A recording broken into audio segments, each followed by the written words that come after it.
Friends, so back in the spring, my wife and I had the opportunity to travel with some folks from Gainesville to the Holy Land.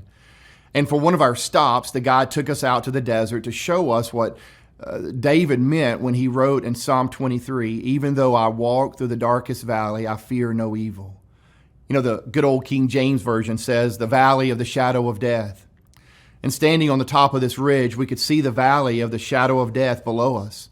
It's an actual place in the Judean wilderness where shepherds would travel with their flock. It followed a small water source, but was a dangerous place for robbers and raiders to hide out. And due to the high and sharp cliffs, the sun would not shine in certain areas, and therefore it was called the Valley of the Shadow of Death. It's a natural place traveled by real shepherds. And I know that mental illness is an actual illness traveled by real people. And if I could say anything hopeful to you today, I would say, though you walk through the valley of the shadow of mental illness, you need not fear, for God is with you. And so are we. Psalm 23 paints the picture of a God who leads to rest in green pastures and beside still waters. God leads us to the perfect place to find rest for our souls.